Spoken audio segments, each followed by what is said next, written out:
श्रीमद्गोपीजनवल्लभाय नमः। श्रीमदाचार्य चरणकमलेभ्यो नमः।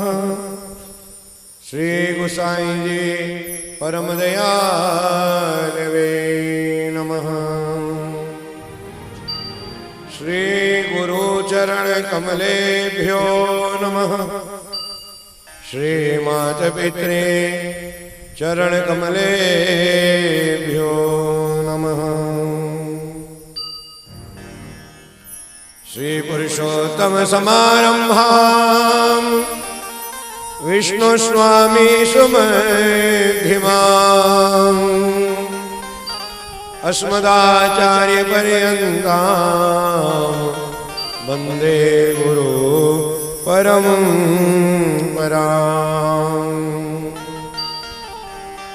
अखण्डमण्डलाकारं व्याप्तं येन चराचरं तत्पदं दर्शितं येन तस्मै श्री गुरवे नमः। यं प्रव्रजन्तमनुपेतमपेतकृत्यं द्वैपायनो विरहकातर्याजुहाव पुत्रेति तन्मयतया सर्वो विनीतस्तं सर्वभूतहृदयं मुनिमानतोऽस्मि। नारायणं नमस्कृत्य नरं चैव नरोत्तमं देवीं सरस्वतीं व्यासं ततो जयमुदीरये।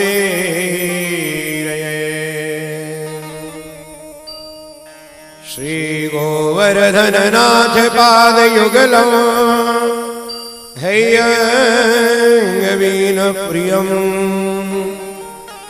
नित्यं श्रीमथुराधिपं सुखकरं श्रीवेङ्कटेशं मुदा। श्रीमद्वारवतीश गोकुलपति श्रीगोकुलेन्दुं विभो श्रीमन्मन्मथमोहनं नटवरं श्रीबालकृष्णं भजे। देवता बालकृष्णस्य चतुर्वर्गप्रदायक शिरो मे बालकृष्णस्य पातु नित्यं मम श्रुतिः। बोलिए श्री बालकृष्ण लाल की जय। श्री गिरिराज धरणे की जय। श्याम सुंदर श्री यमुने महारानी की जय। जगत गुरु शिवल्लभाधीश की जय। पूज्य सद्गुरुदेव श्री श्रीजी बाबा महाराज की जय। जय जय श्री राधे। उपस्थित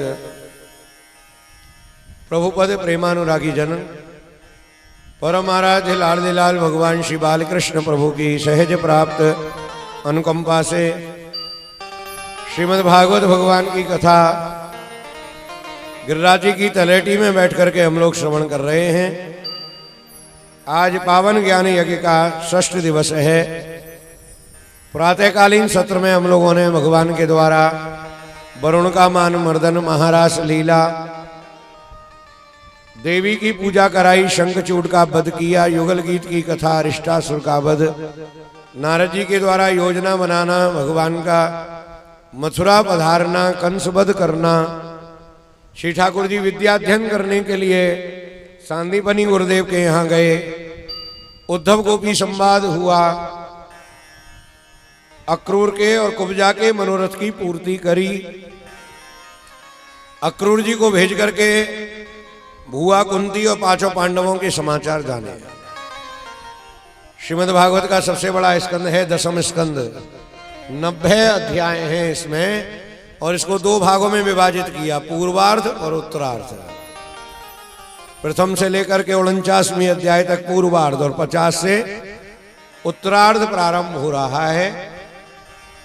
सुखदेव जी ने राजा परीक्षित के लिए कहा, अस्ति प्राप्तिश कंशस्य महेश्यो भरतर्षभ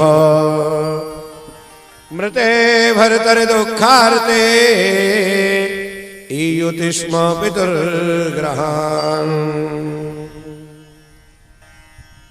कंस के दो पत्नियां थी, एक का नाम है अस्ति और दूसरी का नाम है प्राप्ति। कंस के मरने के बाद दोनों की दोनों अपने पिता जरासंध के यहां चली गई। जरासंध को जब मालूम पड़ा कि छाछ के पिबैया ने छत्रपति मारो है, 11-12 वर्ष के बच्चों ने मिलकर के कंस को मार डाला। बड़ा आश्चर्य हुआ।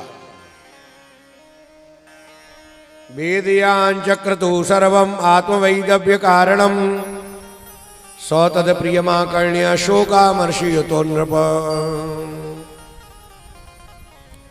दामाद के मरने का शोक भी हुआ और आश्चर्य भी हुआ। जो कंस अपने बल पर विश्व को जीत करके लाया था, वही कंस बच्चे ने मार डाला। बड़ा क्रोध आया और अपने दामाद की मृत्यु का बदला लेने के लिए जरासंध ने मथुरा के ऊपर आक्रमण कर दिया। 23 अक्षौणी सेना लेकर के जरासंध मथुरा में आ गया। चारों तरफ सेना लगा दी और भगवान को ललकारने लगा। बहुत बड़ी सेना है। महाभारत में कितनी सेना थी? बोले 18 अक्षौणी, और वो भी 18 दिन में जाकर के समाप्त हुई। यहां पर 23 अक्षौणी सेना एक ही बार में अकेला लेकर के आया है। महाभारत में लड़ने के लिए बहुत सारे लोग थे, यहां केवल 2 ही हैं, श्री कृष्ण और बलराम। फिर भी मथुरा वासियों को चिंता नहीं है, कितनी भी सेना आ जाए, हमारे साथ हैं श्रीनाथ, हमें किस बात की चिंता। श्री वल्लभाचार्य महाप्रभु जी ने इस लीला को हमारे जीवन से जोड़ा।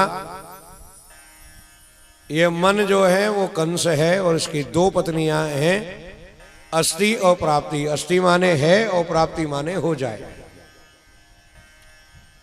सभी का मन, चाहे वो गृहस्थी हो, बाबा जी हो, महामंडलेश्वर हो अथवा कोई और हो, सबके मन में 2 ही विभाग चलते रहते हैं। अस्ति माने इतना तो हो गया, प्राप्ति माने इतना और हो जाए।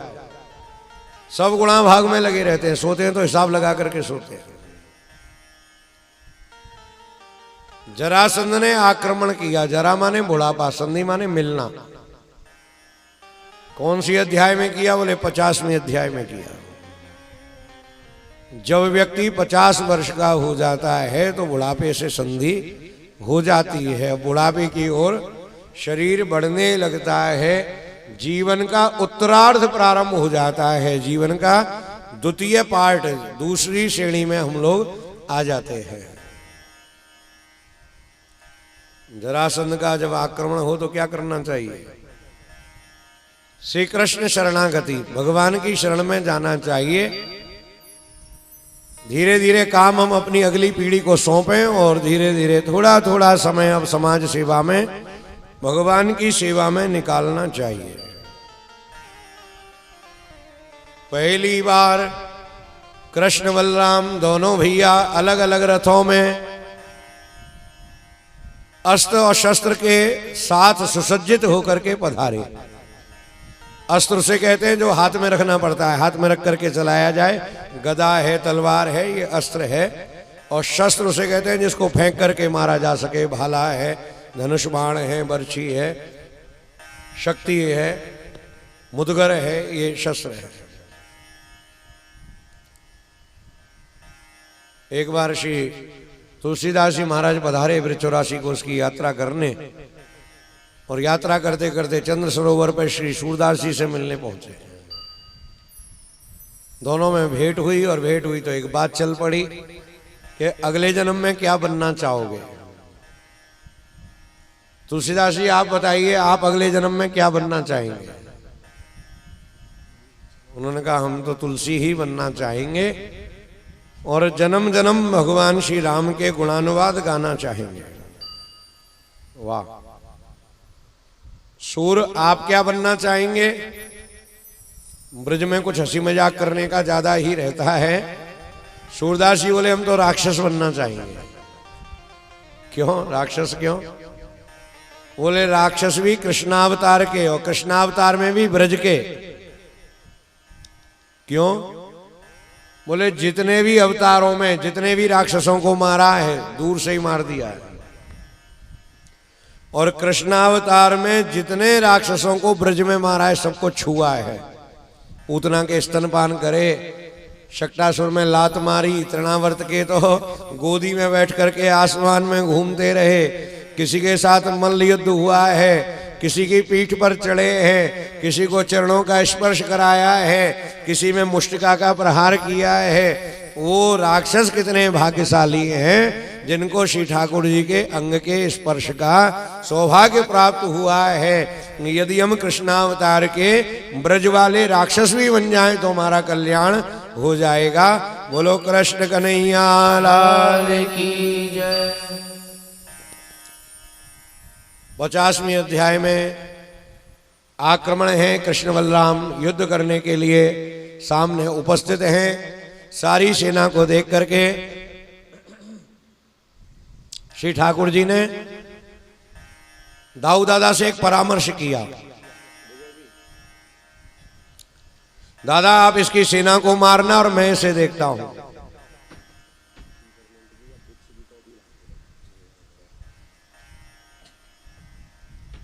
आप इसकी सेना को सल्टाइए और मैं जरा इसको देखता हूं। मारोगे नहीं ना? मारना नहीं है। क्यों नहीं मारना है? 75% पृथ्वी का अकेला एकमात्र राजा है। बहुत बड़ी राक्षसी सेना है। यदि पहली बार में ही सल्टा दिया तो सारी सेना रह जाएगी। हमें पृथ्वी का भार हरण करना है, इसलिए बार बार इसकी सेना को मारना है। बार बार ये खाली हाथ जाएगा और सेना लेकर के फिर आएगा। कृष्ण बलराम दोनों भैया युद्ध करने के लिए पधारे। भयंकर युद्ध होने लगा। सूर्य अस्त तक श्री दाऊ जी महाराज ने सारी सेना का संहार कर दिया। कृष्ण कन्हैया ऐसी तलवार चला में ना तो हार रहे हो ना उसी को भागने का मौका दे रहे हैं। जब श्री दाऊ जी महाराज ने सारी सेना का संहार कर दिया, सूर्यास्त होने को था, भगवान ने छोड़ दिया, चला गया वापस। 23 अक्षौणी सेना लेकर के 17 बार मथुरापुरी पर आक्रमण किया। जाता और सेना लेकर के आता। नारद जी को बड़ा आनंद आ रहा है। 2 प्रकार की लीला हैं ठाकुर जी की, श्रृंगार लीला और संहार लीला। संहार लीला होना बहुत आवश्यक है। पृथ्वी का भार कैसे कम होगा? महाराज एक बात बताएं कि ये राक्षस होते हैं तो भार क्यों बन जाता है? ये कुछ ज़्यादा भारी होते हैं क्या? नहीं, हमसे ज़्यादा भारी नहीं होते, लेकिन 2 तरह के लोग होते हैं। हमारे घर में कोई रिश्तेदार आए, सवेरे 9 बजे सो कर के उठे, बेड टी चाहिए उसको, प्याला वहीं रख दे, सामने भी रखने नहीं जाए, पूरे कमरे में गंदगी फैला करके रख दे, कोई काम में सहयोग नहीं करे, तरह तरह की डिमांड करे, तो वह रिश्तेदार हमको भार लगने लगता है। ये कब जाएगा और कब इससे पिंड छूटेगा? और ऐसा रिश्तेदार आए कि 4 कामों में हाथ बटाए, छोटे छोटे कामों को करने भी उसको कोई परहेज ना हो, लगे कि अरे ये आ गया, इसके आने से हमको सहयोग मिला। मन करता है ऐसा आदमी सबसे पहले आए और सबसे बाद में जाए।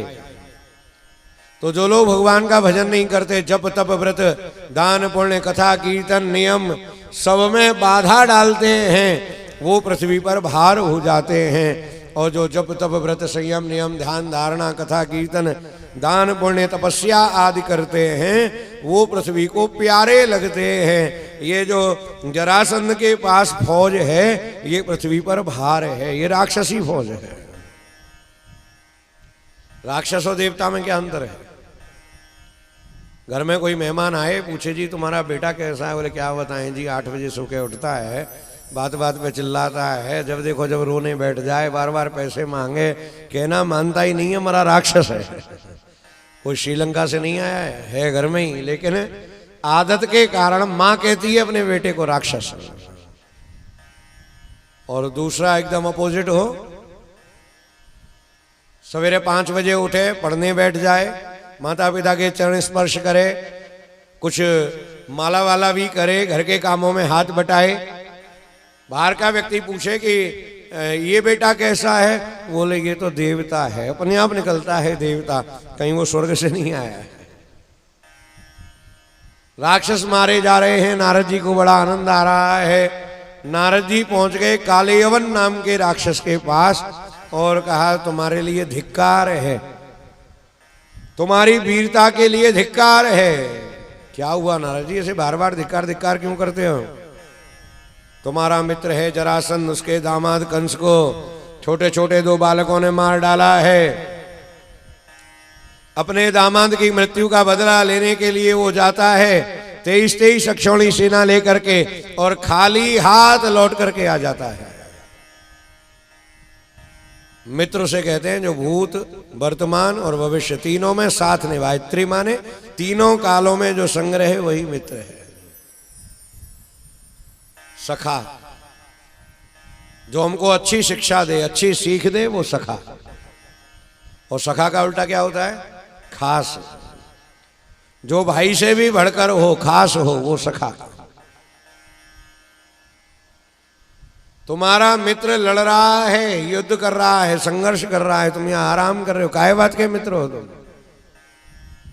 नारद जी ने ऐसा तान पर चढ़ाया, उसी समय खड़ा हो गया, बोले नारद बाबा मैं जरासंध जैसी गलती नहीं करूंगा कि थोड़ी थोड़ी सेना बार बार लेकर के जाऊं।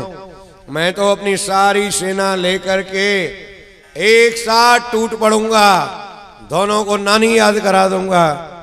नारद जी मन ही मन में खुश हो रहे, बोले बहुत बढ़िया, हमारे ठाकुर जी को भी बार बार परिश्रम नहीं करना पड़ेगा। लड़ते जाओ, मरते जाओ, जगह खाली करते जाओ, भगवान के आगे बढ़ते जाओ। ये कालयवन अपनी सारी सेना लेकर के श्री द्वारका, श्री मथुराधीश के सामने मथुरा पहुंच गया। इसकी सेना को देख करके भगवान ने फिर वही योजना बनाई, दाऊ दादा आप इसकी सेना का संहार करें और मैं इसको देखता हूं। ठाकुर जी ने थोड़ी देर तक तो तलवार चलाई, फिर भाग लिए। आगे आगे कन्हैया भाग रहे, पीछे पीछे कालयवन चला आ रहा है। और भागते भागते प्रवर्सन पर्वत पर एक गुफा थी, उस गुफा में जाकर के ठाकुर जी प्रवेश किए। गुफा में एक व्यक्ति सो रहा था। सोए हुए व्यक्ति को श्री ठाकुर जी ने अपना पीतांबर सिर से लेकर के पैर तक उड़ा दिया। अंदर जाकर के छिप गए। दौड़ा दौड़ा कालयवन आया, गुफा में घुसा। सोए हुए व्यक्ति को श्री कृष्ण समझने लगा।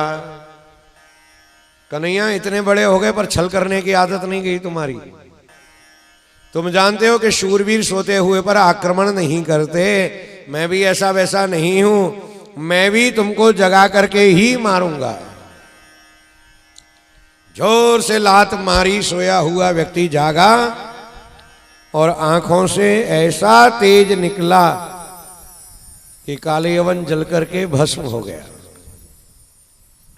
परीक्षित जितना ध्यान से कथा सुनता है तुरंत बोल पड़ा, महाराज को नाम स पुमान ब्रह्मन कस्य किम वीर्य एव च कस्मात् गुहाम गत शिष्ये किम तेजो यवनार्दना। ये जो सो रहा था इसका नाम क्या है? ये कौन का पुत्र है? गुफा में आकर के क्यों सोया? कालयवन को भस्म करने वाली शक्ति इसकी आंखों में कैसे आ गई? एक बार कथा सुनी, लेकिन ध्यान से सुनी। आप लोग ध्यान से सुन रहे हैं या नहीं सुन रहे?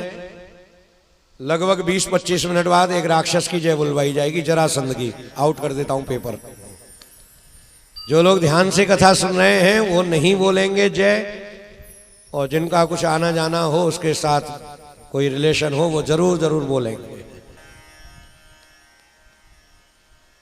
स इच्छा कुकुले जातो मांधात तनयो महान,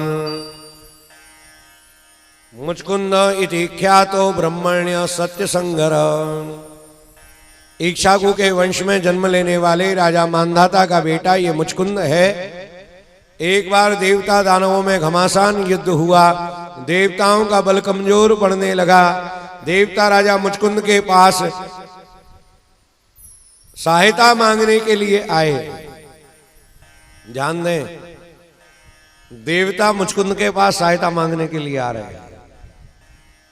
जब व्यक्ति भगवान का भजन करता है तो दुनिया उसके पास सहायता मांगने के लिए आती है। भजन करने से जो ताकत बढ़ती है उसका नाम है आत्मबल, विल पावर। जो जितना ज्यादा भजन करेगा, पहले वरदान देने की ताकत कहां से आती थी? भजन करने से। श्राप देने की ताकत कहां से आती थी? भजन करने से। कितना राजा में आत्मबल होगा कि देवता सहायता मांगने के लिए वहां पर आए। राजा मुचकुंद सहायता करने के लिए गए और युद्ध का परिणाम बड़ा पॉजिटिव हुआ। राक्षस हार गए, देवता जीत गए। बहुत बड़ा संग्राम देवताओं ने जीत लिया। सारे देवता प्रसन्न होकर के मुचकुंद से कहने लगे, हम आपसे प्रसन्न हैं, वरदान मांगो।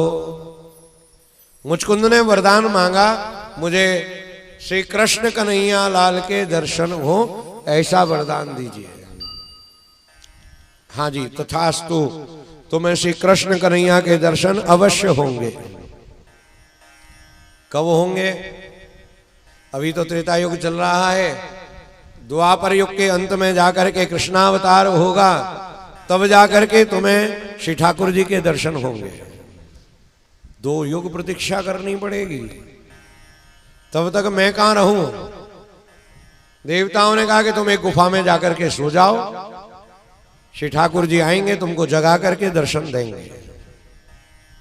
राजा समझदार है, बड़ी युक्ति लगा करके बोला, कहीं ऐसा ना हो कि ठाकुर जी से पहले कोई शत्रु राजा मार दे, कोई जानवर ही खा जाए, कोई लगा के लकड़ी चारों तरफ आग लगा के ही चला जाए, फिर तो मेरी कामना मन में ही रह जाएगी। कोई और उपाय? देवताओं ने वरदान दिया, हम दूसरा वरदान देते हैं कि श्री कृष्ण कन्हैया के अलावा आपको जो भी जगाएगा वो जल करके भस्म हो जाएगा। भगवान जानते हैं कौन कौन सा वरदान लेकर के कहां कहां कौन कौन सो रहा है, पड़ा है। वही लीला की भूमिका बना करके ठाकुर जी पधारते हैं और अपने ही भक्तों की वाणी को सत्य करने के लिए, अपने भक्तों का कल्याण करने के लिए वैसी ही लीला ठाकुर जी रचते हैं। जगाना तो है, पर जगाने में खतरा है, और खतरा हमारे लिए नहीं है, फिर भी एक पंथ 2 काज दर्शन देंगे हम और जगाएगा ये। दौड़ करके घुसे, जब घुसे काले यवन ये मुचकुंद राजा जागा और काले यवन जल करके भस्म हो गया। बोलो कृष्ण कन्हैया लाल की। भगवान सामने आ गए मुचकुंद के। आप कौन? जी मैं मुचकुंद हूं, आपका भक्त हूं। आप कौन हैं? बोले भैया मैं मुकुंद हूं, मैं हमेशा अपने भक्त से थोड़ा छोटा ही रहता हूं। मुचकुंद वरदान मांगो। राजा ने कहा हमने कोई भक्ति तो करी नहीं है जो हम वरदान मांगे। ना कथा सुनी, ना कीर्तन किया, ना स्मरण किया, ना पाद सेवन, ना अर्चन, ना बंधन, ना दास्य, सख्य भी नहीं, आत्मनिवेदन भी नहीं, कोई भी नहीं। फिर आप क्यों वरदान देना चाहते हैं? बोले तुमने बहुत बड़ी तपस्या करी है कि हमारी प्रतीक्षा करी है, हमारे आने का इंतजार किया है। आजकल नहीं होती प्रतीक्षा, माला लेके बैठे तो कई बार झांक के देखते हैं माला झोली में, वो बड़ा वाला मनिया कब आएगा, क्या चक्कर में फंस गए, गुरु बना लिया, देखा देखी माला पूरी नहीं हो रही। हम चाहते हैं कि बटन दबाते ही भगवान आ जाए, बस छूते ही माला आ जाए। 2 युग प्रतीक्षा करी है, ठाकुर जी सामने खड़े हैं और कहते हैं वरदान मांगो। राजा कहता है हमें कुछ नहीं मांगना है। क्यों नहीं मांगना है? एक बात बताइए कन्हैया, जितने भी संसार के शुभ कर्म हैं उनका फल है आपका दर्शन। कथा किस लिए सुन रहे हैं? बोले भगवान मिल जाएं। एकादशी का व्रत क्यों? बोले भगवान के दर्शन हो जाएं। सारे दान पुण्य जप तप ब्रज यात्रा और कुंभ मेला और ये जितने भी शुभ कर्म हैं सबका फल हम क्या मांगते हैं? कि भगवान मिल जाए, ठाकुर जी का दर्शन हो जाए। और जब आप ही सामने खड़े हुए हो तो आपसे ज्यादा सुपीरियर क्या हो सकता है जो आपसे मांगा जाए? मेरे तो दिमाग में नहीं है कुछ भी जो आपसे मांगा जाए। संसार की वस्तु मांगना ये बुद्धि की बहुत बड़ी कमी है। कोई भी चीज मांग लो, हमेशा साथ रहने वाली नहीं है। कोई हमें छोड़नी पड़ेगी और कोई हमें छोड़ जाएगी। जरूरी नहीं कि जिस हवेली में हमारे दादाजी के दादाजी रहते थे उसमें हम रहे या हमारा पोता रहे ना। प्रकृति परिवर्तनशीला है। राम जी कभी वन में, कभी चित्रकूट में, कभी अयोध्या में, कन्हैया कभी मथुरा में, कभी द्वारका में, कभी महाभारत में। सबके चरित्र में परिवर्तन, सबके जीवन में परिवर्तन आता है। कभी ऊंच कभी नीच होती ही, ऐसा कोई नहीं जिसके नहीं होती। जब वस्तु जानी ही है तो मांगी क्यों जाए? नहीं भैया, हम तो तुमको कुछ ना कुछ देंगे ही, कुछ भी मांगो। हम लोग कीर्तन करते हैं ना, हमारो धन राधा श्री राधा श्री राधा। अपने लिए तो ये बनावटी है, अपने को तो धन वही चाहिए जिस पे गांधी जी छपे हों। राधे राधे से काम नहीं चल रहा। लेकिन संतों के लिए वास्तव में धनम मदीयम तव पाद पंकजम, हे प्रभु आपके चरणों में मन लग जाना ही जिंदगी का सबसे बड़ा धन है। एक ब्राह्मण कलकत्ता में धन कमाने का प्रयास करते, बेचारे सफलता नहीं मिलती। एक दिन तो इतने दुखी हो गए कि अब जीवन नहीं जिया जाता बिना धन के। गंगा जी में कूद करके आत्महत्या करने की ठान ली।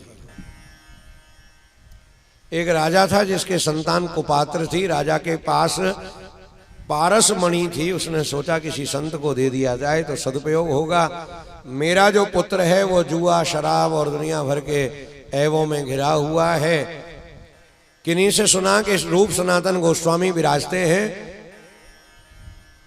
वृंदावन की परिक्रमा में, बहुत ऊंचे संत हैं। कोई पैसा चढ़ा जाए तो बुआरी लगा करके बाहर कर देते हैं।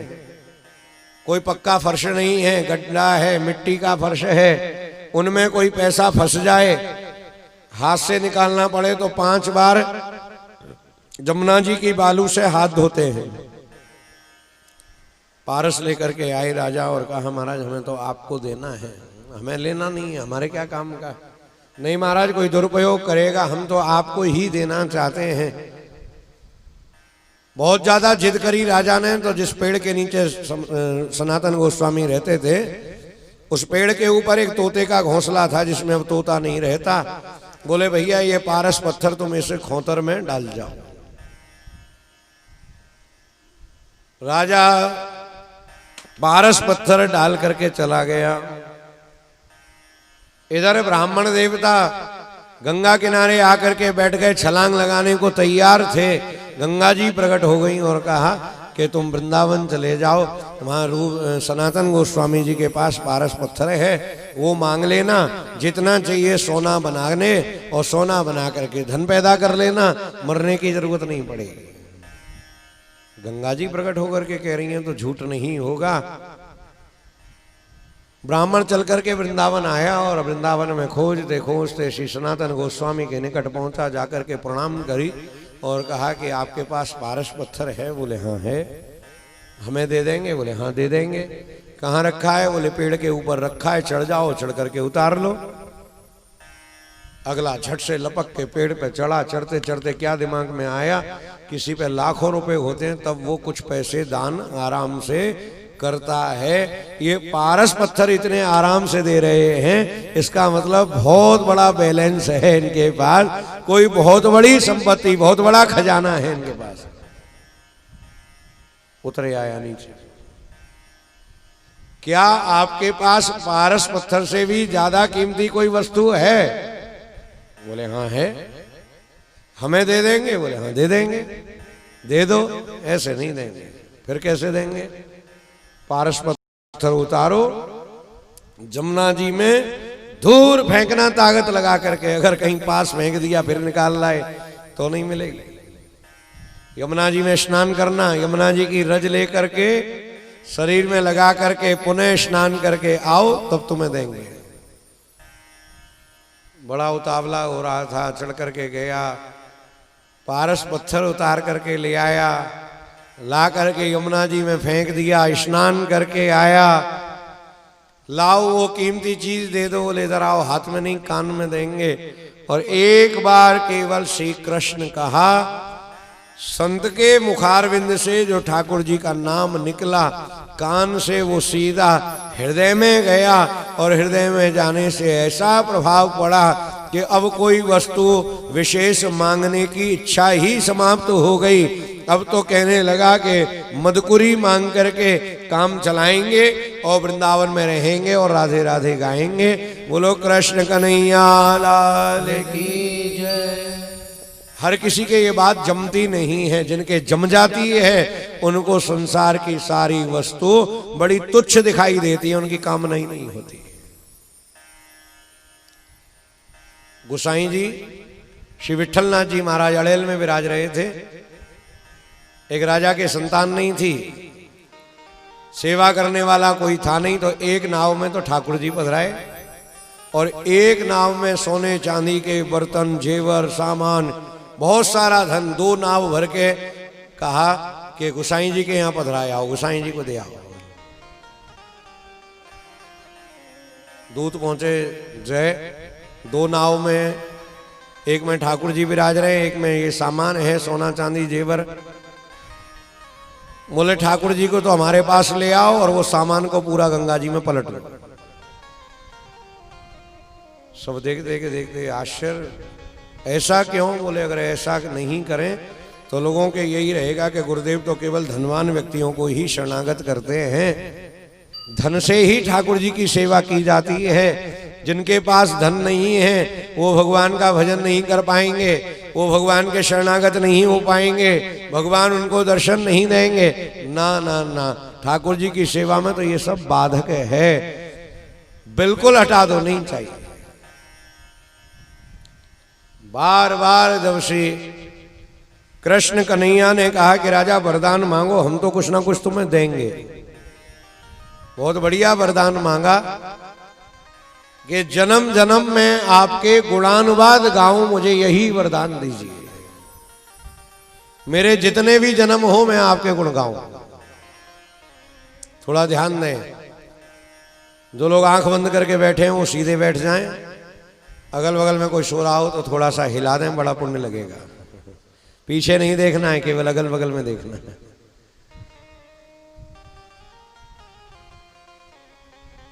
श्री ठाकुर जी के हैं 2 प्रकार के भक्त हैं, निष्काम भक्त और सकाम भक्त।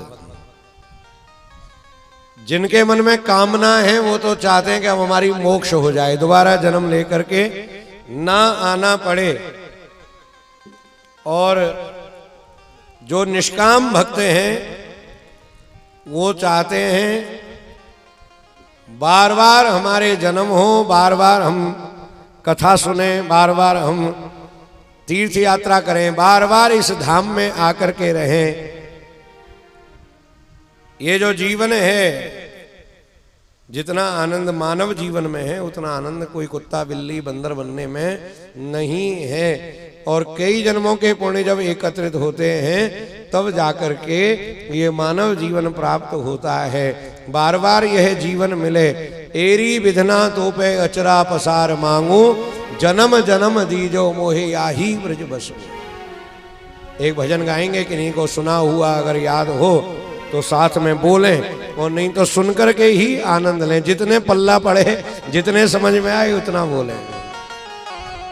श्री गिरिराज बास में पाऊं, ब्रज तज बैकुंठ न जाऊं। श्री गिरिराज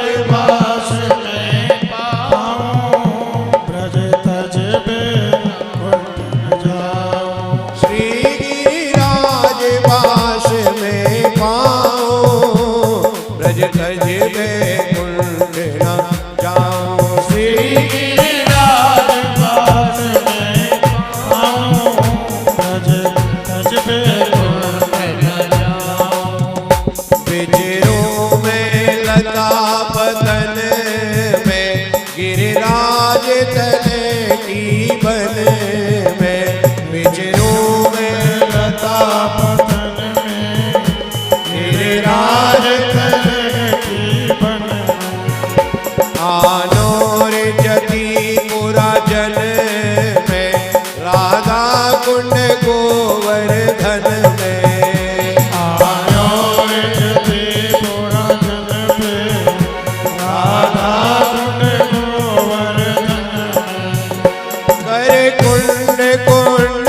स्नान करो जलपान पड़ो रहूं रज में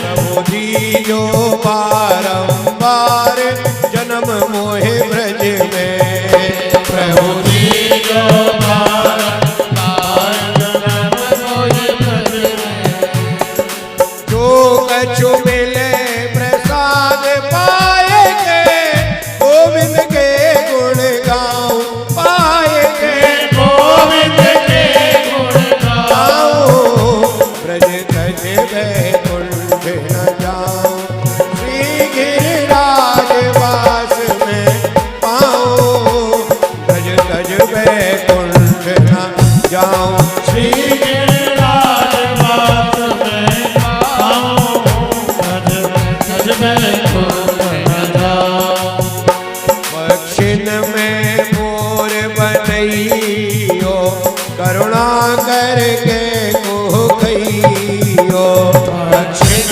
में मोर बनइयो करुणा करके को कहियो गिरवर में नाच नचइयो कदमन में वास करइयो गिरवर में नाच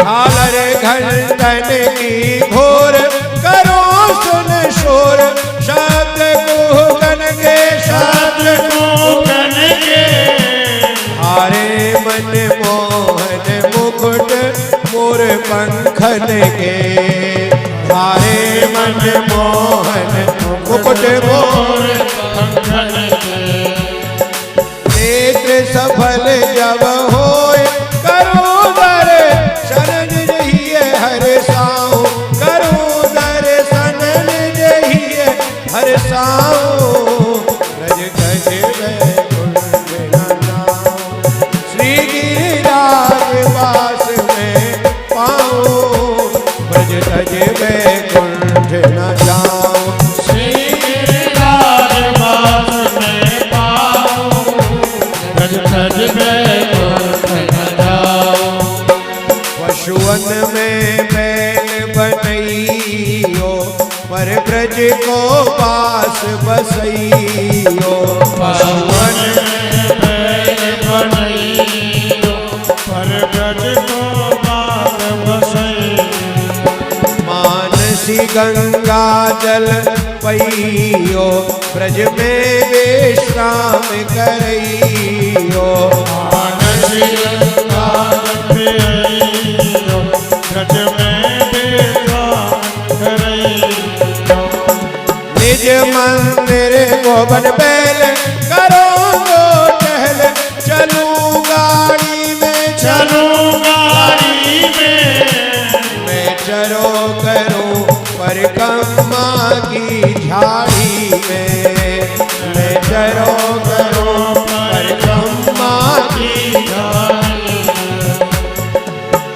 गाड़ी में सामान नाथ को लाद लाद के लाऊं नाथ को लाद के लाऊं ब्रज तज वैकुंठ न जाऊं श्री गिरिराज वास में पाऊं ब्रज तज वैकुंठ न जाऊं श्री गिरिराज वास में पाऊं ब्रज तज वैकुंठ न जाऊं प्रक्षण में कदम मोह कीजो पर शाम ढाके को कीजो प्रक्षण में कदम मोह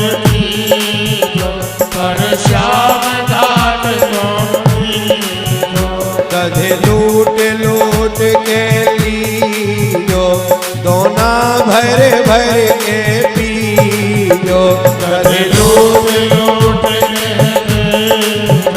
सोना भर भर के पियो। मैं सदा करो ब्रजवास, लग रही आस प्रभु मेरे मन में, प्रभु मेरे मन में। निज दास जान मोहे राख सदा चरणन में, निज दास जान मोहे राख सदा चरणन में।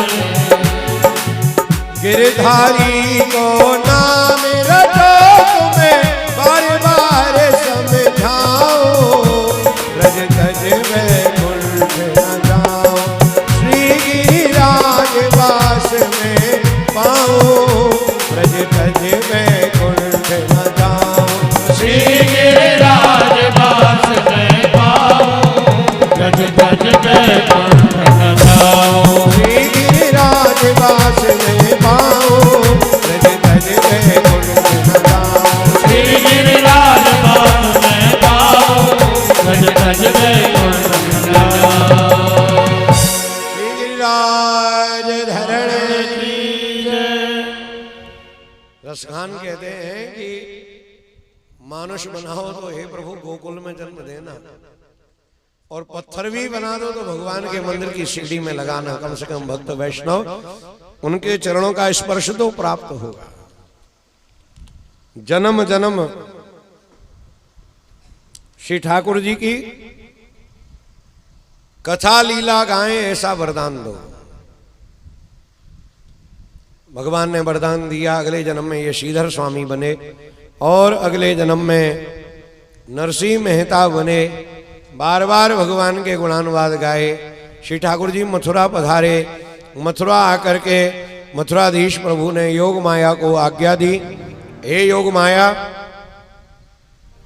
भारत के पश्चिम में द्वारका नाम की एक पुरी बनाओ। आज रात्रि को जब मथुरा के लोग शयन करें, तन मन धन जन के सहित सोते के सोते इनको द्वारका में पहुंचा देना। ठाकुर जी को तो केवल संकल्प करने की आवश्यकता है, जो वो सोचते हैं वो तुरंत हो जाता है। केवल कृष्ण बलराम रह गए, बाकी के सब लोग रात्रि को सोए मथुरा में और सवेरे उठे द्वारका में। जरासंध को मालूम पड़ा काले वन भी खत्म हो गया, जितनी बची सेना सारी सेना लेकर के आ गए। दावैया, सेना मारनी है, ऐसे नहीं मारना है। इसे क्यों नहीं मारना है?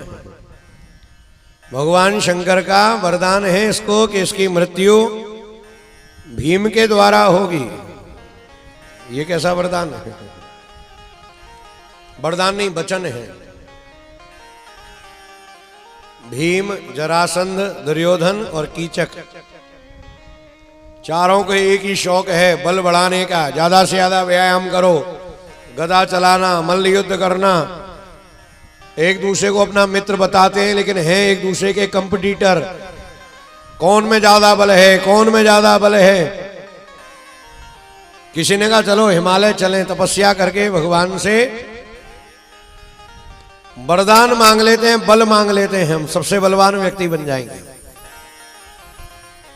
केदारनाथ में जाकर के चारों ने आसन जमा दिया। ओम नमः शिवाय, ओम नमः शिवाय। बहुत जोर की तपस्या करी, भगवान भोलेनाथ प्रकट हो गए। वरदान मांगो, हे भोलेनाथ, आप हमको विश्व का सबसे ताकतवर व्यक्ति बना दीजिए, विश्व का सबसे बलवान व्यक्ति बना दीजिए। तथास्तु,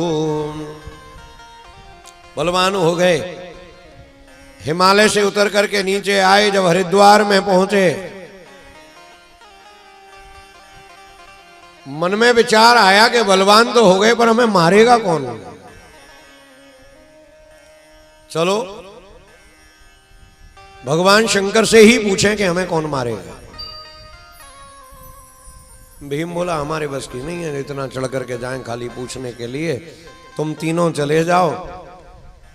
बहुत से लोग डॉक्टर को हाल सुना करके दवाई ले आते हैं, हमारे बारे में भी पूछ लेना। कीचक, दुर्योधन, जरासंध तीनों फिर से केदारनाथ धाम में पहुंच गए। तपस्या करी, भगवान शंकर प्रकट हो गए। अरे अभी तो आए, फिर कैसे आ गए? महाराज आपने बलवान बना दिया, लेकिन हम जानना चाहते हैं कि हमारी मृत्यु किसके द्वारा होगी?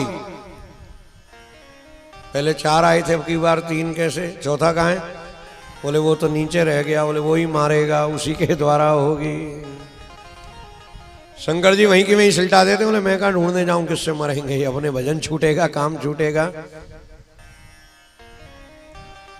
इतने बड़े यज्ञ में कुछ लोगों ने काम संभाल रखा है, तब सब लोग कथा चरण से सुन पा रहे हैं। बाकी बड़े भागवत यज्ञों में कथा सुनना कम और व्यवस्था में समय ज्यादा जाता है।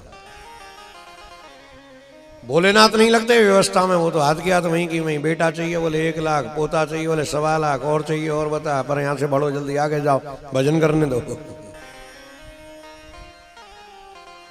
तीनों के तीनों लौट करके नीचे उतर करके आए। भीम ने कहा क्या हुआ, क्या कहा भोलेनाथ ने? तीनों ने झूठ बोल दिया। बोले अब की बार मिले नहीं, कहीं टूर पे गए हुए थे लंबे, हम तो आ गए वापस। कोई बताए ना बताए, लेकिन श्री कृष्ण कन्हैया को सब मालूम है। श्री दाऊ जी महाराज ने खेली खेल में सारी सेना का संहार कर डाला।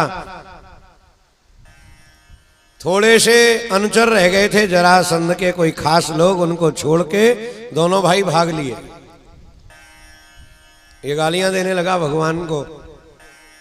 दाऊ जी बोले कन्हैया रुक, चलते चलते 1 थप्पड़ तो धर दूं। क्यों?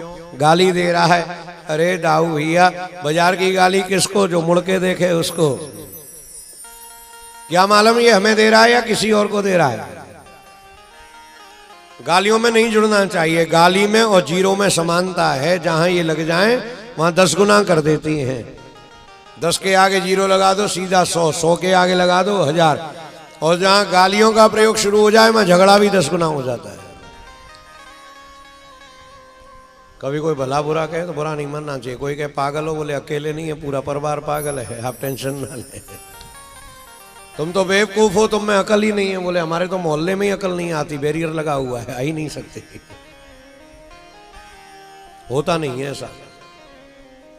कितनी भी कथा सुन लें, कितनी भी भागवत सुन लें, हर व्यक्ति को अपना नाम खूब मालूम है कि हमारा नाम क्या है।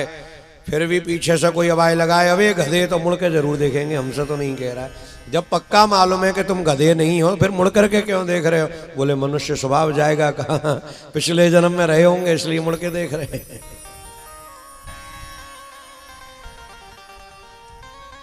मुड़ के देखना तो बेकार की बात। सामने कहे तो नहीं लेना। बोले तू जो गाली दे रहा है ले जा, तेरे और देने के काम आएंगे, हम नहीं ले रहे हैं। जो भगवान पुरुषोत्तम है उनको ये पुरुषाधम कह रहा है। कितना विशेष है कृष्ण चरित्र। मथुरा से दौड़े तो गुजरात तक, जूनागढ़ तक, और गुफा में प्रवेश कर गए। जरासंध के लोगों ने सोचा गुफा बंद है, जल्दी से लकड़ी भर के आग लगा दो, दोनों के दोनों खत्म हो जाएंगे। और ऐसा ही किया। लकड़ी काट काट करके जड़ जड़ जड़ जड़ जड़ जड़ गुफा का मुंह भर दिया, आग लगा दी। अब तो बड़े खुश, दोनों खत्म। हमारे महाराज जरासंध की विजय हो गई। राक्षस राज जरासंध की जय जयकार करने लगे। बोलो जरासंध महाराज की। हाँ, हाथ तो उठा रहे, मुंह से बोले या नहीं बोले।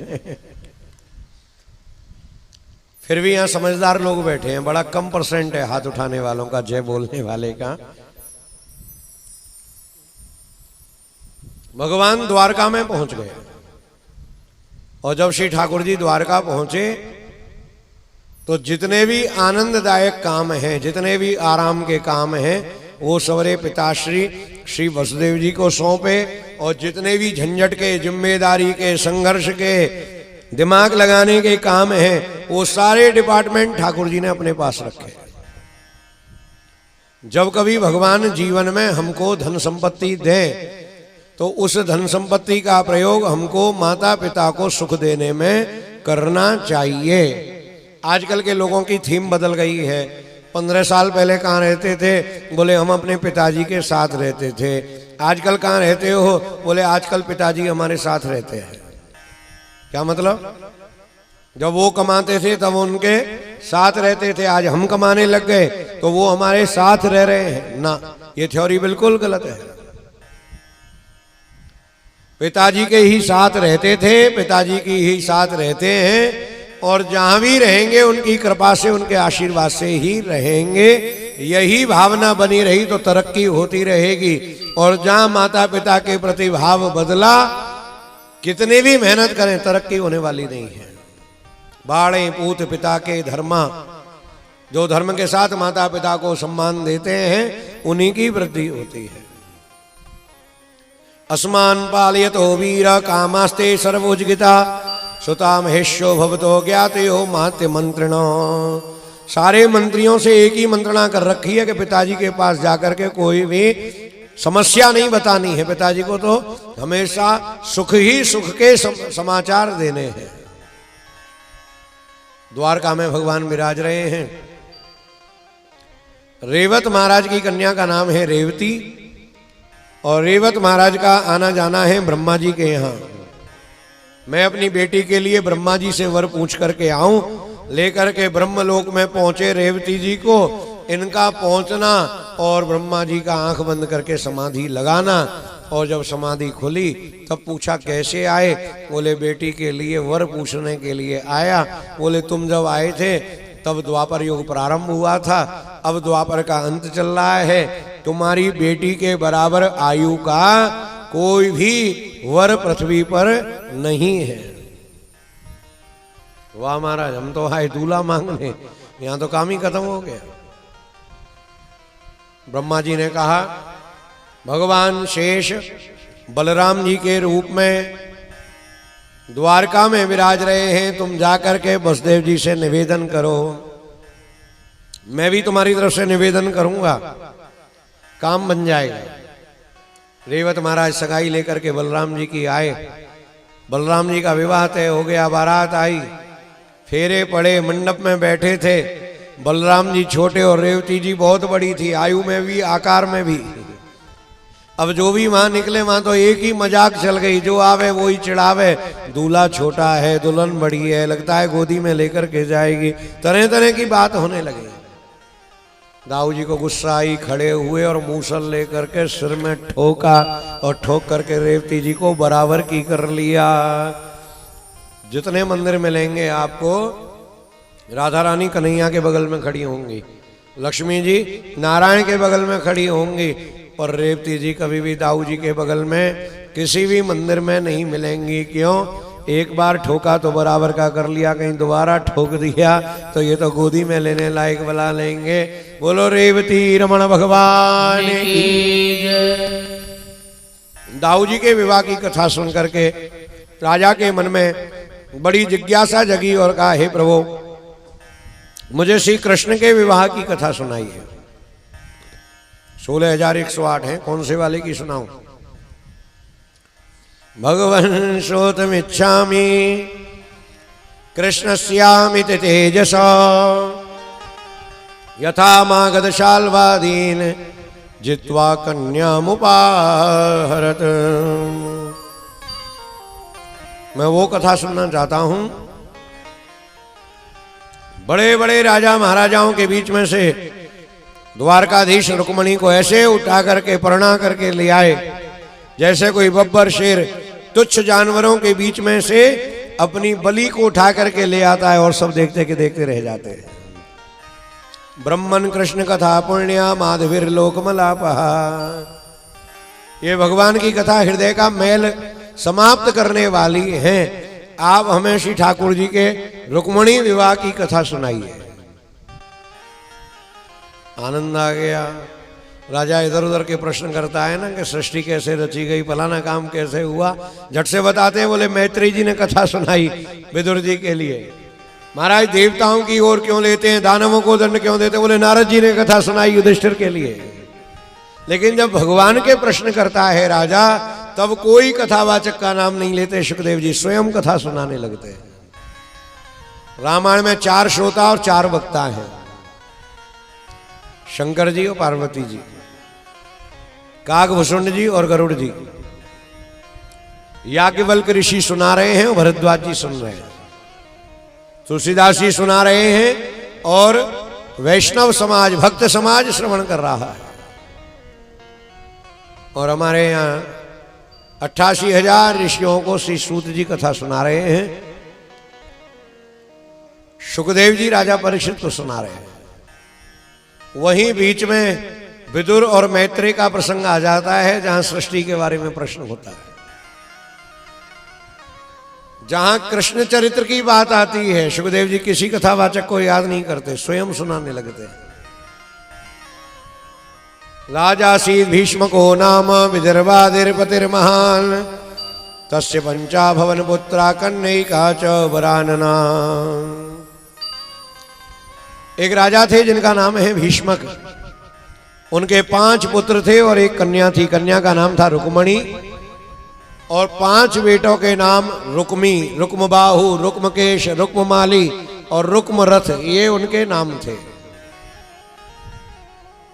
एक बार श्री नारद जी राजा के यहाँ आए।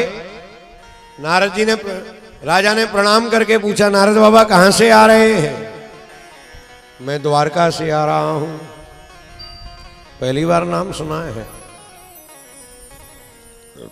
यहाँ के राजा कौन है? बोले यहाँ के राजा श्री द्वारकाधीश है। बड़ा प्यारा नाम है। थोड़ा सा द्वारका और द्वारकाधीश के बारे में बताइए ना। नारद जी को तो बहाना चाहिए ऐसी कृष्ण कथा कहने का। वीणा के स्वर छेड़ दिए, समस्त लीला बड़े अच्छे स्वरों में वर्णन करके सुनाई। कथा सुन रहे हैं राजा और राजा की बेटी। सुनते सुनते रुक्मणी जी की भाव समाधि लग गई। नारद जी वहां से चले गए। राजा ने पूछा, बेटी तुम्हारा ध्यान कहाँ है? पिताजी, मैं अपना सर्वस्व श्री द्वारकाधीश के चरणों में समर्पण कर चुकी हूं। वाह रुक्मणी, क्या मैं तुम्हारा विवाह श्री कृष्ण कन्हैया के साथ कर दूं? मौनम स्वीकृत लक्षणम, निगाह नीची कर ली, हाँ नहीं किया। बड़े प्रसन्न हो गए। मेरी बेटी का भी मन भगवान में है। 5 बेटों को बुलाया। धर्म के अनुसार राज्य बेटों को सौंप दिया है। खुद वानप्रस्थ जीवन का आनंद ले रहे हैं राजा। 5 बेटा आकर के खड़े हो गए। क्या बात है पिताजी, कैसे बुलाया? रुक्मी, ये तुम्हारी बहन विवाह के योग्य हो गई है। यदि तुम कहो तो इसका विवाह द्वारकाधीश श्री कृष्ण के साथ कर दिया जाए। कृष्ण का नाम सुनते ही तो एकदम छटपटा गया। पिताजी, वो कृष्ण द्वारका बारो, रंग को कारो, मेवा को सारो, तुमने एक तो विचारो। वो गैया चरावे वारो और मेवा को सारो बनूं? नहीं नहीं, कभी नहीं।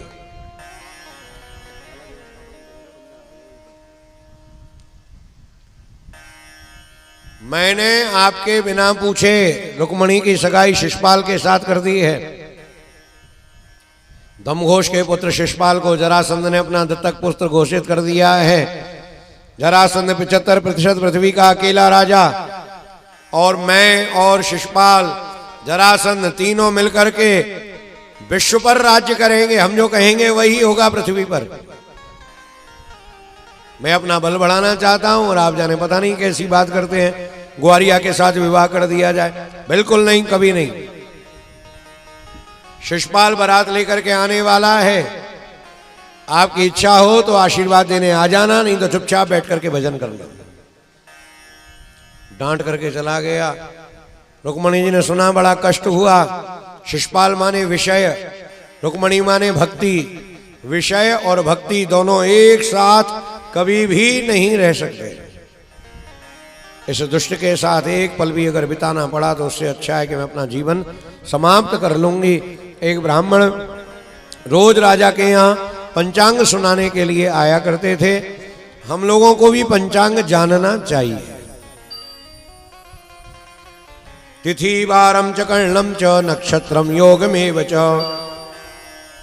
पंचांगम श्रवणे नित्य गंगा स्नानम फलम लभेत। यहाँ जितने लोग बैठे हैं जिनकी उम्र 40 साल से कम हो और हिंदी के 12 महीनों के नाम याद हो तो कृपया हाथ उठाएं। जिनकी उम्र 40 से कम हो। अगर एक हाथ उठाए तो उनके लिए हृदय से धन्यवाद है। बाकी स्थिति यह है कि कॉन्वेंट स्कूल में पढ़ा करके हमारे बच्चे अब भूल गए कि रामनवमी कौन से महीने में आती है, वैलेंटाइन डे कब आता है सबको पता है।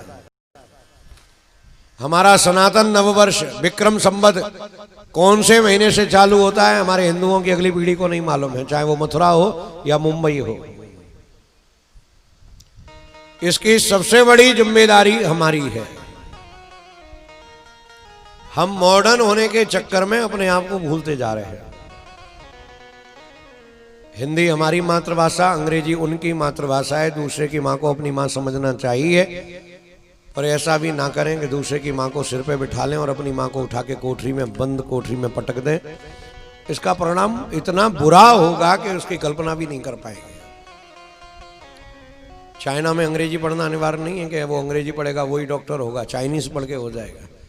जापान में जापानी पढ़ करके कोई भी विद्या, कोई भी डिग्री प्राप्त करी जा सकती है। हम लोगों को एक वहम है कि अंग्रेजी नहीं पढ़ेंगे तो गंवार कहलाएंगे। जरूर पढ़ें अंग्रेजी, और विद्याएं भी पढ़ें और भाषाएं भी पढ़ें। बहुत से विद्वान 12 भाषा के जानकार, 13 भाषा के जानकार होते थे। लेकिन हमें अपने संस्कार नहीं भूलने चाहिए। अपना जो कर्तव्य है, जो अपनी पहचान है, वो हमें नहीं भूलनी चाहिए। श्राद्ध आएंगे तो हम पूछते हैं पंडित जी अष्टमी कब की है, दादाजी का श्राद्ध करना है। और बच्चों का जन्मदिन हम तारीख के हिसाब से ही याद रखते हैं। नहीं, अपने अपने घर जा करके जन्म पत्री में पढ़ें कौन से दिन हमारे बेटे का जन्मदिन है। हम हिंदी तिथि के हिसाब से मनाएंगे क्योंकि हम हिंदू हैं, हिंदुस्तान में रहते हैं, हिंदू ही हमारे पूर्वज हैं। अब हम लोग गुलाम नहीं हैं, आजाद हुए। लिखा पढ़ी में कई वर्ष हो गए हैं, अब तो तरीके से आजाद होना चाहिए।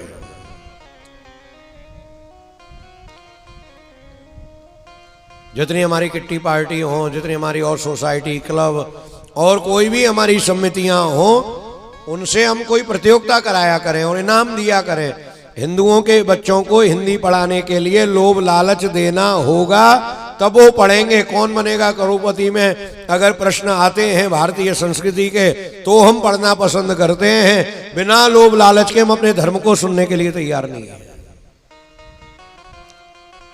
विश्व में सबसे ज्यादा मुसलमान हैं, उनके बाद अंग्रेज ईसाई हैं, उनके बाद बौद्ध हैं, और उनके बाद सनातन धर्म को मानने वाले हिंदू अल्पसंख्यक हैं। और वो भी पूरी तरह हिंदू नहीं है, बनावटी हैं। कुत्ते वाली स्थिति, ना घर के ना घाट के स्थिति बड़ी गड़बड़ है। मॉडर्न बनने चले और अपनी व्यवस्थाओं को भूल गए। ऐसा नहीं होना चाहिए। जिसकी गर्ज हो, गरीब आदमी है साहब, मालिक ने कह दिया है कि अंग्रेजी बोलनी पड़ेगी, खूब बोलो। लेकिन घर में मालिक ने नहीं कहा है कि पूजा मत करो, कि बच्चों को मत बताओ कि चैत्र में रामनवमी आती है, कि भादों में जन्माष्टमी आती है, भगवान का विवाह देवोत्थापन एकादशी को हुआ।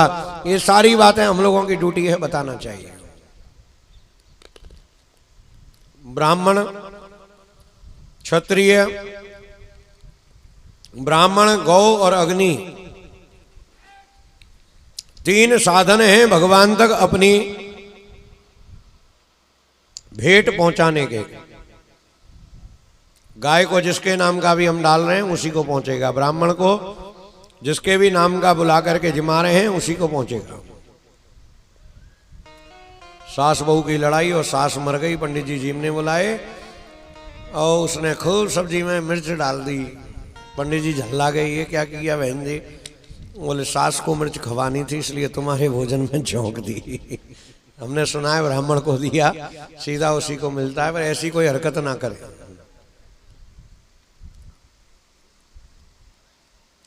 बहुत बढ़िया कथा है। ठाकुर जी रूठ गए मैया से, कन्हैया लड्डू खा ले ना मैया, माखन खाएगो ना मैया। क्या बात है, हर एक चीज के लिए गर्दन कैसे हिल रही है? अरे मैया मैं तो ते रूठ गया हूं, मैं तो ते अब बोलूंगा नहीं, तेरी मेरी कुट्टी है। काय बात पे कट्टी है लाला मैया और बेटा कहूं बिना बोले रह सके? काय बात पे नाराज है गए हो तू? अरे मैया जब मैं ग्वाल वालन के घर जाऊं ना तो ग्वाल वाल बड़े प्रसन्न होए, उनकी मैया गोदी में बिठावे, कोई लड्डू खवावे, कोई माखन खवावे। और तेरे घर में जब ग्वाल वाल आमे तू डंडा लेकर के मारवे दौड़े। सबरे ग्वाल वाल रूठ गए हैं, सबने योजना बना ली है कन्हैया के घर में मत जाइयो। कन्हैया की मैया डंडा लेकर के मारवे दौड़े। अरे मैया तेने मेरे ग्वाल वाल नाराज कर दिए, गालिए मैं भी तो से नाराज है गया हूं। अच्छा तो कन्हैया कोई उपाय है जो तू मन जाए, खुश है जाए, तेरे ग्वाल वाल खुश है जाए? हाँ मैया उपाय है ना।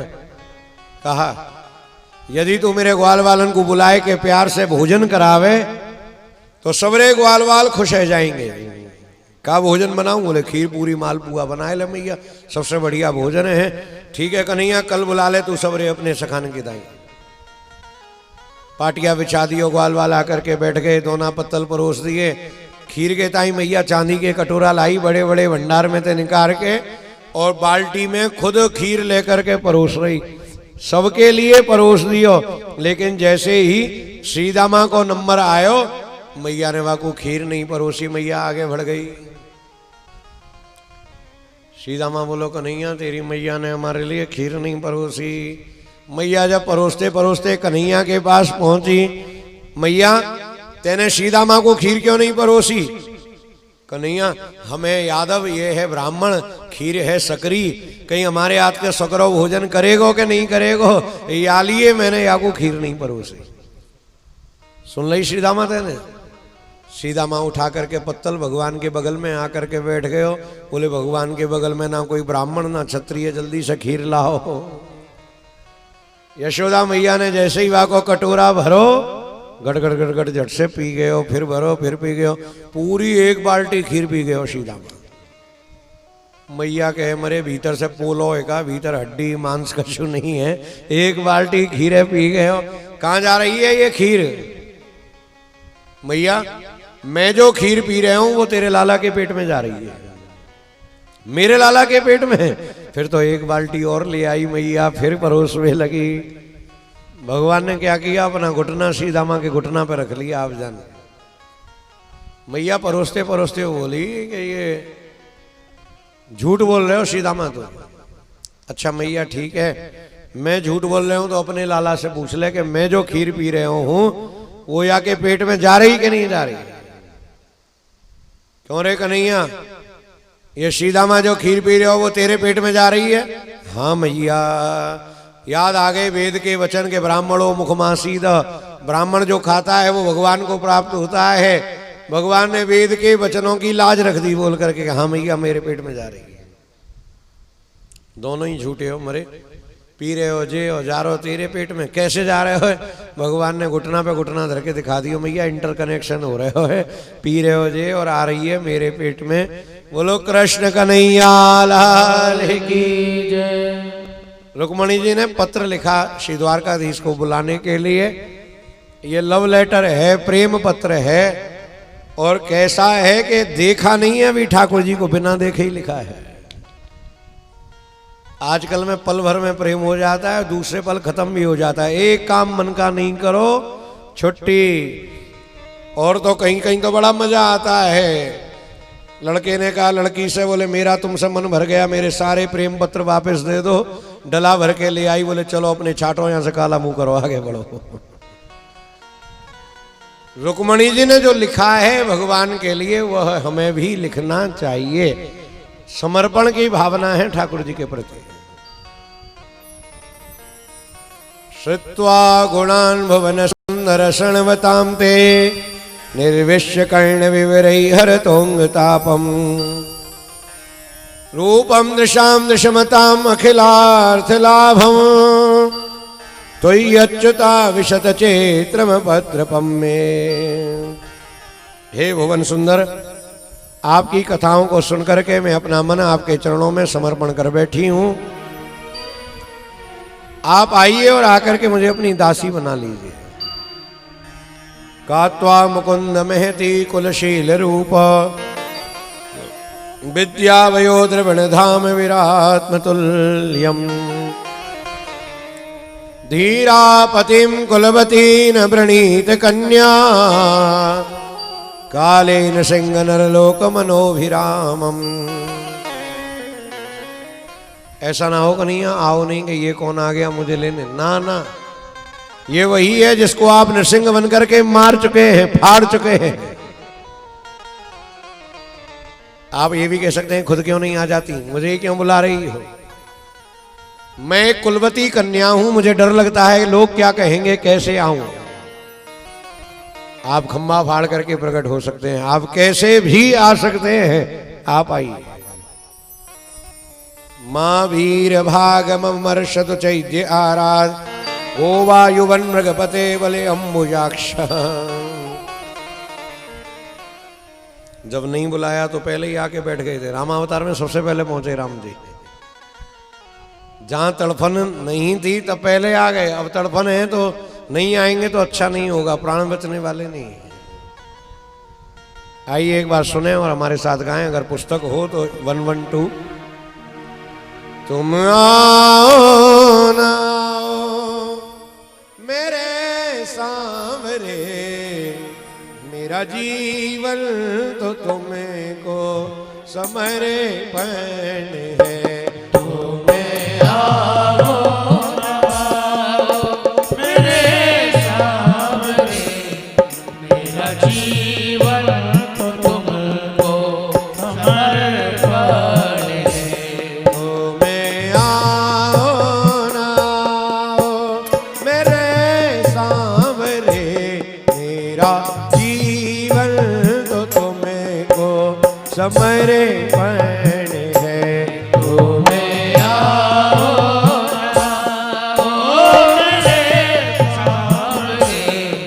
मेरा जीवन तो तुमको समर्पण है। तुमने गिरते हुओं को उठाया प्रभु, तुमने गिरते हुओं को उठाया प्रभु,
तुम्हारे प्रभु हम तो जैसे भी हैं बस तुम्हारे प्रभु। तो आ जाओ आकर लगा लो गले, मेरा जीवन तो तुमको समरे मैंने है। अब तो आ जाओ आकर लगा लो गले, मेरा जीवन तो तुमको समर्पण है। तुम्हें आओ ना आओ मेरे सामने, मेरा जीवन तो तुमको समरे मैंने है। तुम्हें आओ ना ओ मेरे सामने, मेरा जीवन तो तुमको समर्पण है। कोई अपना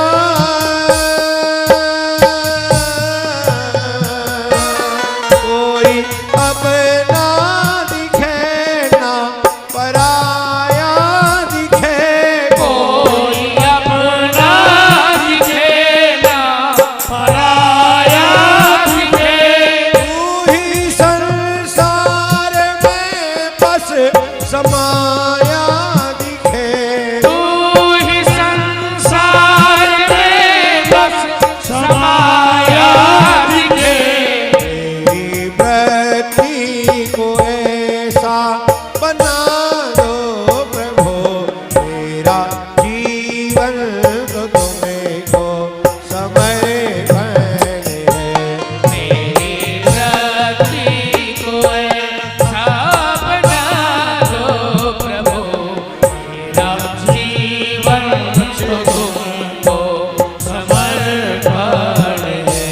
तुम्हें आओ ना आओ मेरे सामने, मेरा जीवन तो तुमको समरे मैंने है।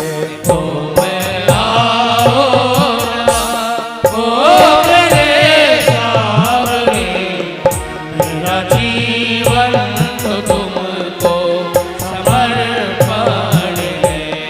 मेरा जीवन तो तुमको समरे मैंने है।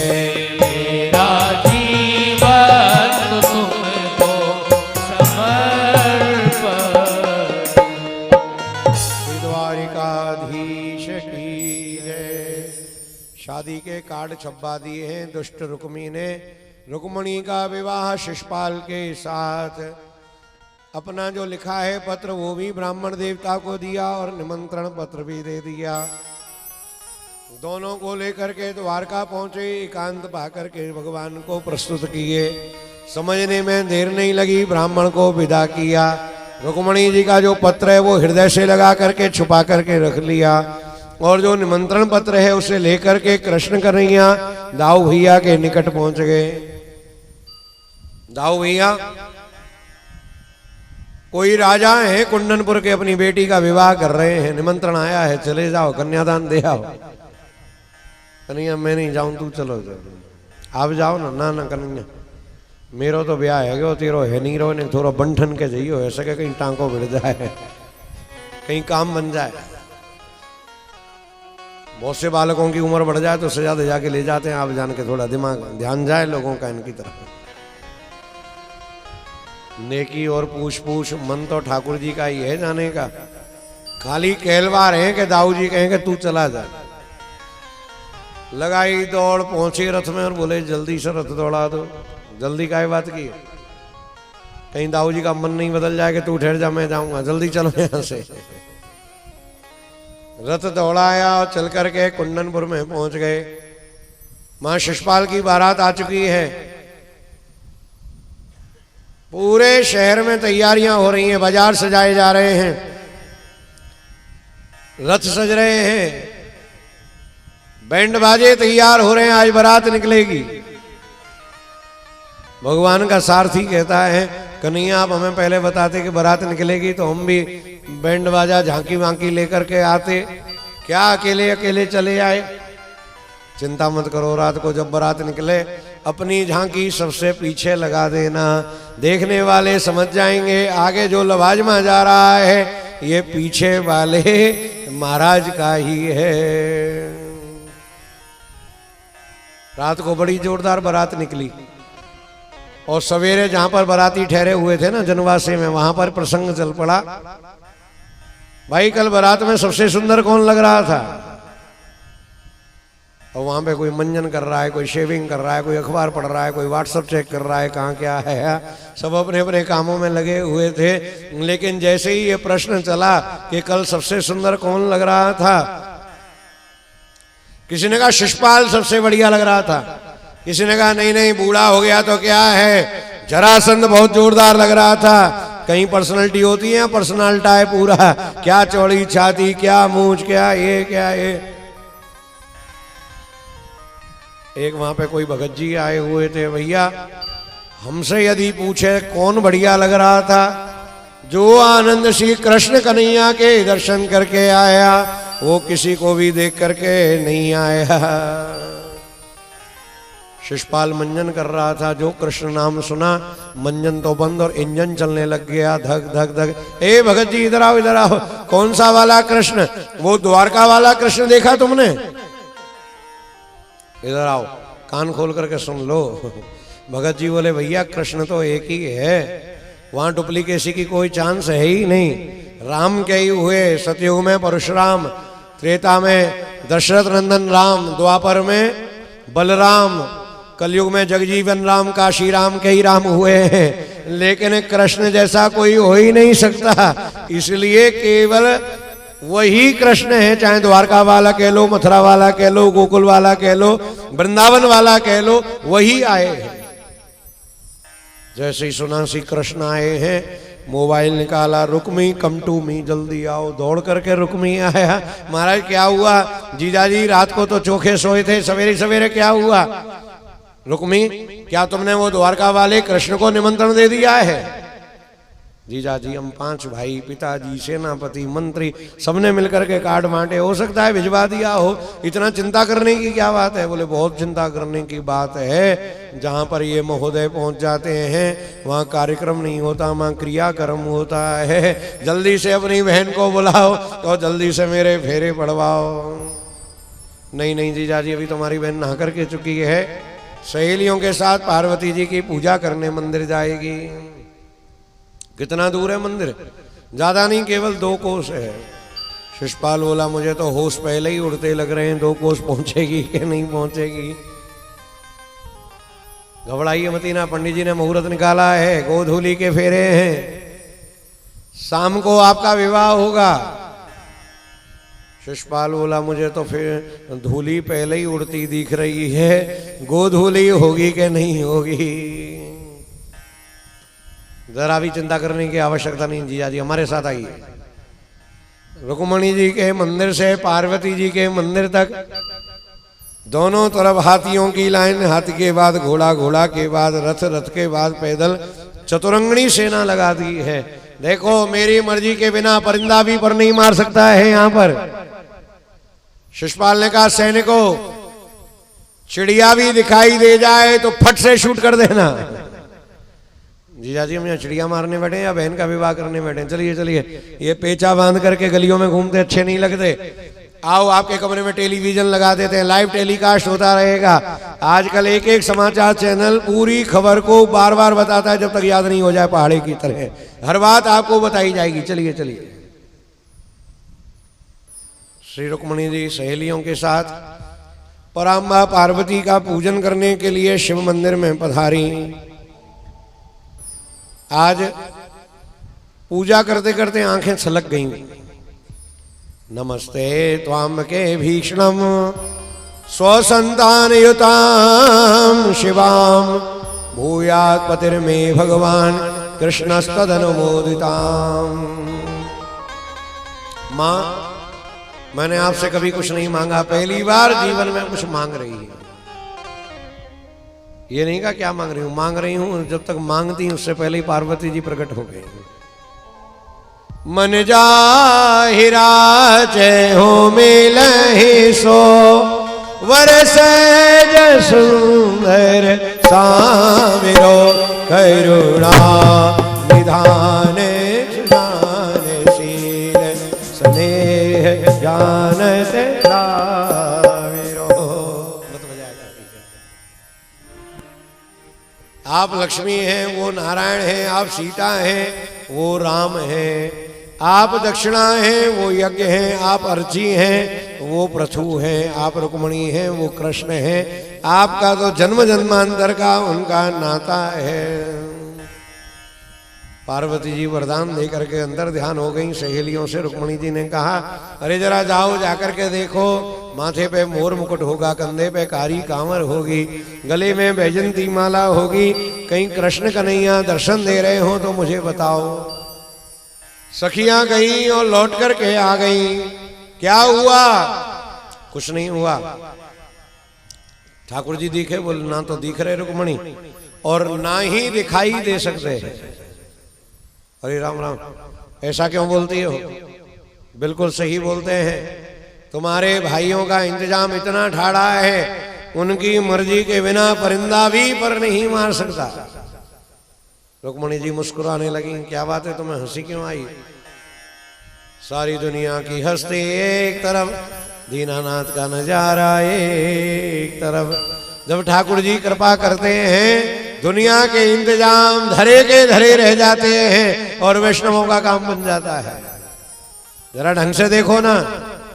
हमने तो देख लिया, अब तुम ही देख लो। रुक्मणी जी बाहर आई, मंदिर के चबूतरा पर आकर के जैसे ही घूंघट उठाया, इतनी जोर का दिव्य प्रकाश हुआ। सैनिक सारे हथियार गोदी में रख करके आंख मसलने लगे। भगवान ने देखा बढ़िया मौका है, ठाकुर जी आ गए। आ तो गए पर कंफ्यूजन हो गया, इनमें रुक्मणी कौन सी है? क्यों?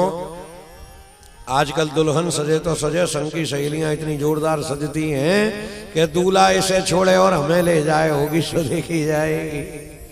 ऐसा नहीं हो उठा करके ले जाऊं कि मैं तो रीता हूं, रुक्मणी नहीं हूं, फिर पहुंचाने आना पड़े। पर भगवान को हाथ में कंगन दिख गया, यही दुल्हन है। ठाकुर जी झट से रुक्मणी जी के सामने प्रकट हो गए। आप कौन? बोले मैं सांवरिया। नारद जी ने तो बताया था आप बजाते हो बांसुरिया, जरा बजाइए। भगवान ने कहा ये सैनिक दिख रहे हैं? बोले हाँ दिख रहे हैं। जो मैंने बजाई बसुरिया, इनने तोड़ी मेरी पसुरिया। जल्दी से रथ में बैठो, द्वारका चलो, वहां जाकर के बंसी बजेगी। ले गयो ले गयो ले गयो, हल्ला है गयो।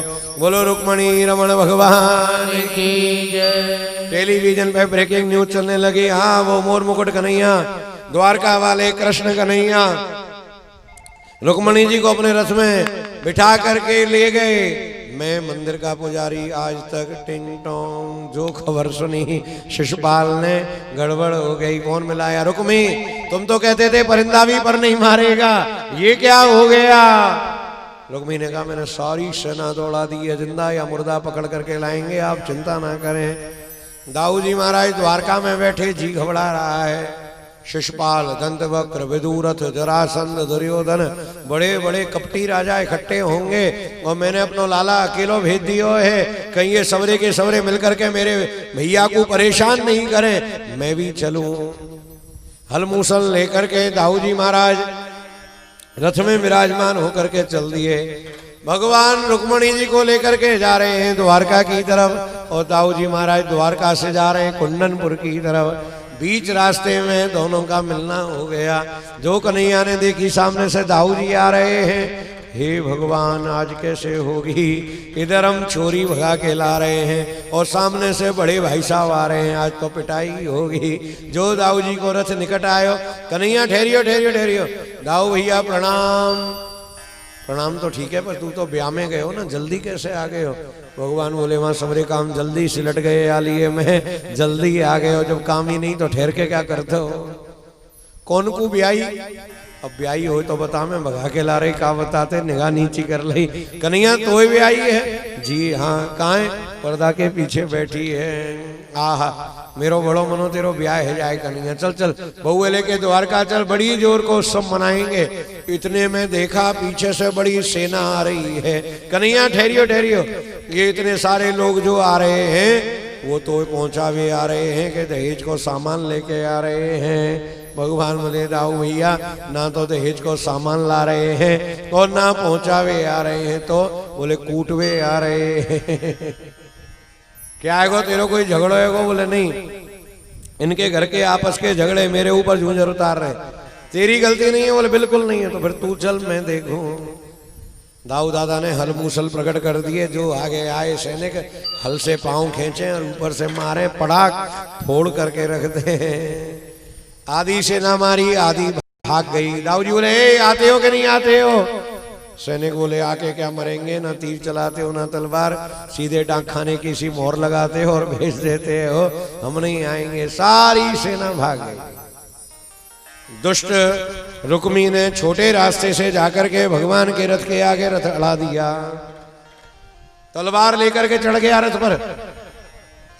भगवान के ऊपर तलवार उठाई, ठाकुर जी ने पकड़ के हाथ मरोड़ा, तलवार छीन ली।